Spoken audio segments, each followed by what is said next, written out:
साथियों, मैं डॉक्टर आनंद कुमार गुप्ता।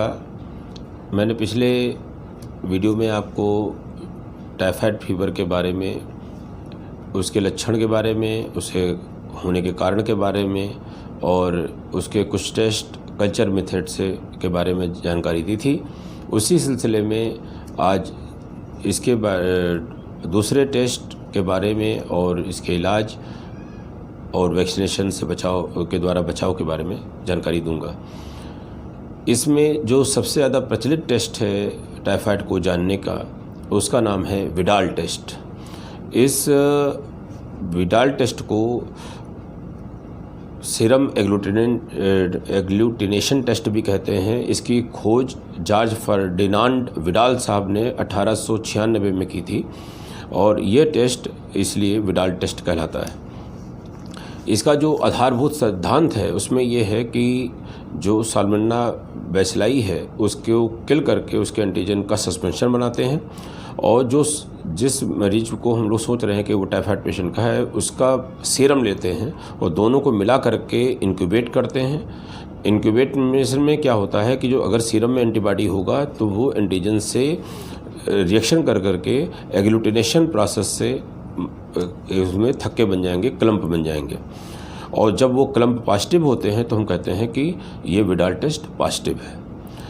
तो इसमें होता ही है कि जो एच टाइफी है, टाइफाइड फीवर का बैक्टीरिया है, इसमें 3 एंटीजन होते हैं। ओ एंटीजन जो उसकी सेल वॉल या सोमेटिक एंटीजन कहलाता है। एक एच एंटीजन होता है इस बैक्टीरिया में, फ्लैजेला जिनसे ये मूव करता है, जिनके सहारे से, वो फ्लैजेलर एंटीजन कहलाता है। और वीआई एंटीजन कैप्सुलर एंटीजन या जो ये विरुलेंस को, उसकी इन्फेक्शन की पावर को बतलाता है, वो एंटीजन कहलाता है कैप्सुलर एंटीजन वीआई। ये ओ एंटीजन को लो इम्यूनोजेनिक मानते हैं और एच एंटीजन को हाई इम्यूनोजेनिक मानते हैं। और एस पैराटाइफी में ओ एंटीजन भी होता है, एच एंटीजन भी होता है। ओ एंटीजन चूँकि कॉमन होता है टाइफाइड और पैराटाइफाइड बैक्टीरिया में, इसलिए विडाल टेस्ट में पैराटाइफी के लिए ओ एंटीजन नहीं रखते हैं। ओ एंटीजन का पॉजिटिविटी ये बतलाता है कि पैराटाइफी भी हो सकता है, एच टाइफी भी हो सकता है। एच एंटीजन, पैराटाइफी के लिए एच एंटीजन का उपयोग करते हैं। AH, BH और CH, ये 3 टेस्ट पैराटाइफी के लिए होते हैं। इस तरह से 5 एंटीजन का टेस्ट हम लोग करते हैं। इस टेस्ट की सेंसिटिविटी व स्पेसिफिसिटी अच्छी नहीं है, परंतु कम समय लगता है और थोड़े से ब्लड की ज़रूरत पड़ती है, इसलिए इसकी पॉपुलैरिटी ज़्यादा है और अक्सर इस टेस्ट के आधार पर हम लोग इलाज करना पड़ता है। टाइफाइड जो एंटीबॉडीज़ होती हैं एंटीजन के खिलाफ, ये फर्स्ट वीक के अंत में बनना शुरू हो जाती हैं और थर्ड वीक में इनका स्तर पीक पे आ जाता है। इसलिए ये टेस्ट सेकेंड वीक का पॉपुलर टेस्ट है। एंटीबॉडी जो ओ एंटीजन के अगेंस्ट बनती हैं वो एक्यूट इन्फेक्शन बतलाती हैं, मतलब कि अभी हाल में ही ये संक्रमण हुआ है टाइफाइड बैसिलाई का, और ये जो है फीवर के जो 6 से 8 दिन के बाद अपीयर कर जाती हैं और 3 से और ये जल्दी अपीयर करके 6 से 8 दिन में और जल्दी ही ये डिसअपीयर कर जाती हैं। एच एंटीजन के खिलाफ जो एंटीबॉडीज़ बनती हैं ये एंट्रिक फीवर को बताती हैं, मतलब टाइफाइड, कहते कि टाइप ऑफ एंट्रिक फीवर क्या है, टाइफाइड है कि पैराटाइफाइड है, और साथ में ये 10 से 12 दिन के बाद बनती हैं और फीवर के होने के, और ये इस तरह से ये बाद में ही डिसअपीयर भी होती हैं हमारे शरीर से। और जो वीआई एंटीजन होता है ये प्रोटेक्टिव इन नेचर होती हैं।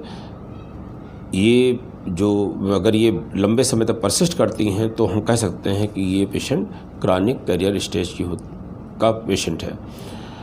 मरीज के सीरम में जो है उसको सीरली डाइल्यूट करते जाते हैं और उसके बाद उसको जो है ओ और एच एंटीजन और पैराटाइफी के AH, BH और CH एंटीजन में उसको मिक्स करते जाते हैं। रिजल्ट को जो उच्चतम तनुता होती है, हाईएस्ट डाइल्यूशन स्तर पर जिस पर पॉजिटिव मिलता है, उस रूप में इसको प्रकट करते हैं। जैसे 1/80 डाइल्यूशन पर, 1/160 डाइल्यूशन पर या 1/320 डाइल्यूशन पर, इस तरह से व्यक्त करते हैं। ब्लड सैंपल को लेने के पहले कोई विशेष सावधानी नहीं करनी पड़ती है या तैयारी नहीं करनी पड़ती है। दिन के किसी हिस्से में ब्लड दे सकते हैं, खाली पेट या भरे पेट भी दे सकते हैं। और अगर तुरंत लैब में ब्लड जाना संभव ना हो तो उसको 2 से 8 डिग्री सेंटीग्रेड पर हम कहते हैं कि सुरक्षित रख सकते हैं लैब में जाने के पहले तक, 72 घंटे तक के लिए।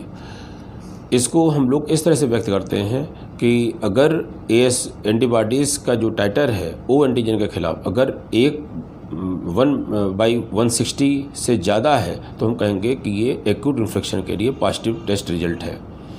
और अगर H एंटीजन का 1/160 से ज़्यादा है तो हम कहेंगे कि ये संक्रमण या तो पुराना है या मरीज कहते हैं कि इम्यूनाइज्ड है या कहते हैं कि एंडेमिक एरिया से आया है। इसका जो इन्फेक्शन है वो फॉल्स पॉजिटिव भी बता सकता है, विडाल टेस्ट फॉल्स पॉजिटिव भी आ सकता है यदि क्रॉस रिएक्शन अगर शेयर्ड एंटीजन से इसका हो जाए, जैसे कहते हैं कि नॉन टाइफाइड साल्मोनेला के जो बेसिलाई होते हैं उनसे अगर ये क्रॉस रिएक्शन हो जाए तो फॉल्स पॉजिटिव आ सकता है। मलेरिया के प्रेजेंस में, ब्रुसेलोसिस के प्रेजेंट में भी ये पॉजिटिव रिजल्ट दे सकता है। वैक्सीनेटेड पेशेंट में भी ये पॉजिटिव रिजल्ट देता है। अंतर हम लोग इसमें कर पाते हैं कि वैक्सीनेटेड पेशेंट में सारी एंटीबॉडीज़ बढ़ी होंगी, मतलब O के अगेंस्ट भी, H के अगेंस्ट भी, और जबकि सक्रिय इन्फेक्शन में O टाइप की एंटीबॉडीज़ के राइजिंग टाइटर को हम डिमॉन्स्ट्रेट कर पाएंगे। और जबकि गैप के बाद जब हम राइजिंग टाइटर के लिए जांच करेंगे तो हमको वैक्सीनेटेड पेशेंट में जो पहली वैल्यू होगी वो 10 दिन के बाद की वैल्यू दोनों समान मिलेगी। और ये कैरियर पेशेंट में भी पॉजिटिव आ सकता है।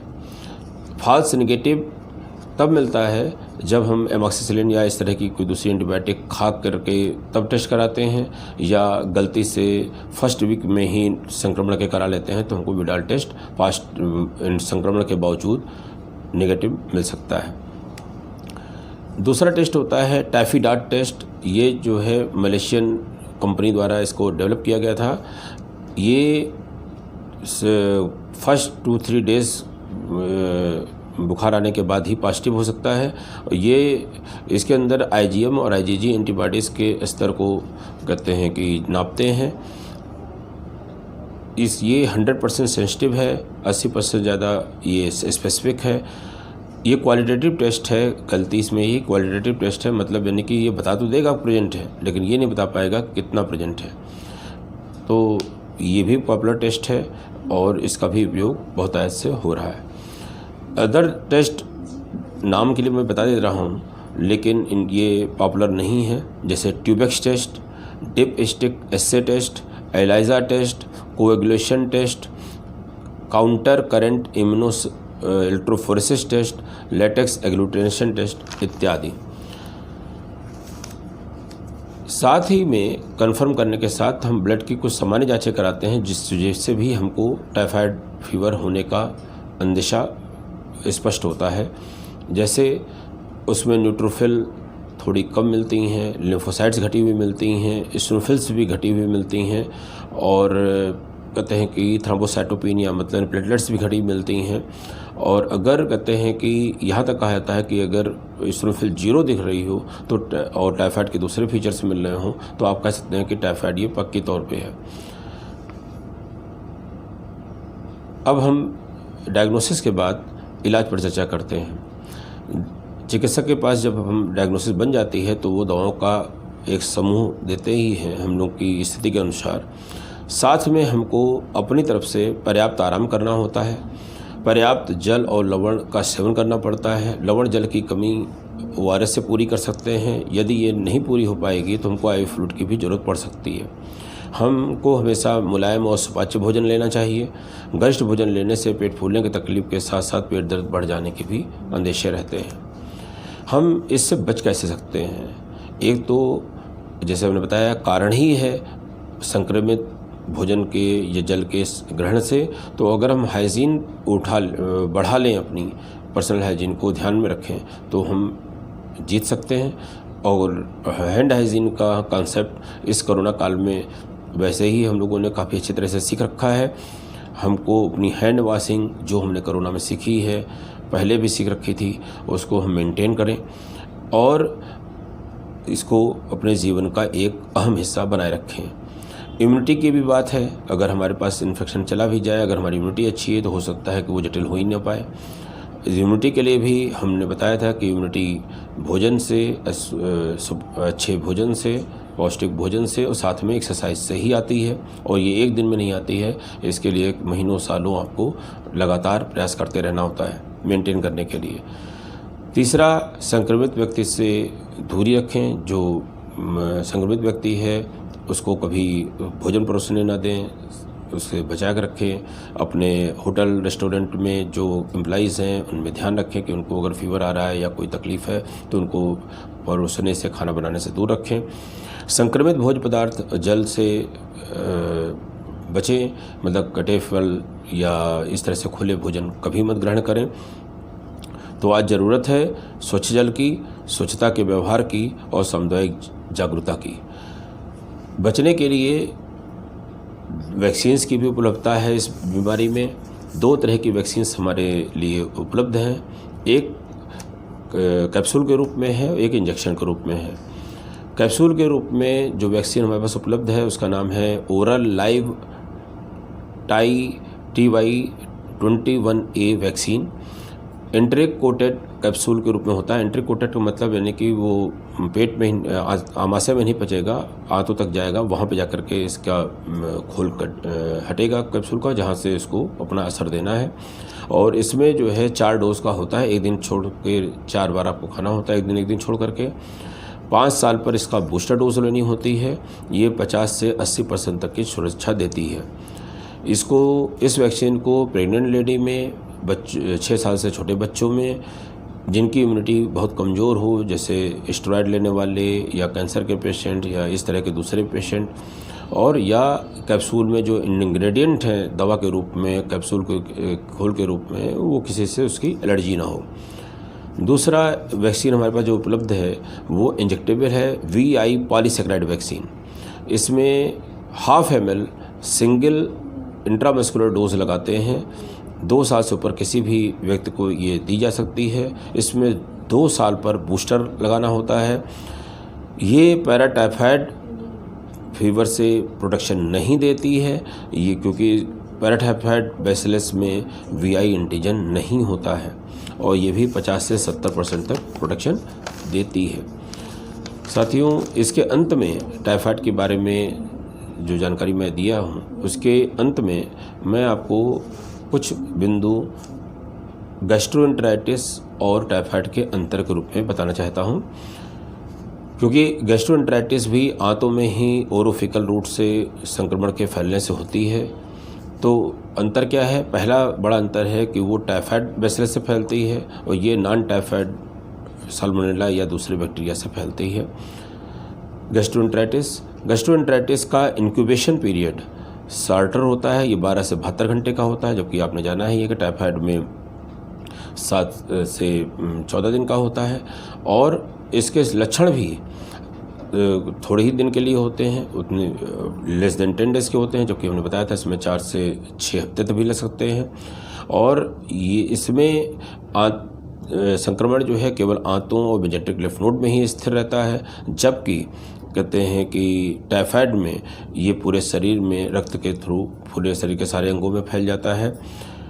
शॉर्टर पीरियड ऑफ इन्फेक्शन का कारण इसमें माना जाता है गैस्ट्रोएंटेराइटिस में कि एडाप्टिव इम्यूनिटी जल्द शुरू हो करके इन्फेक्शन को सीमित कर देती है, जबकि टाइफाइड फीवर में जो साल्मोनेला बैक्टीरिया होता है ये जो है अपने को इम्यून सिस्टम से मानो के ज़्यादातर बचा ले जाता है और इस तरह से ये लंबे समय तक शरीर में बना रहता है। साथियों, मुझे उम्मीद है कि आपको टाइफाइड के बारे में कुछ विशेष जानकारी ज़रूर मिली होंगी। हमारे चैनल को आप लाइक और शेयर जरूर करते रहिए। धन्यवाद।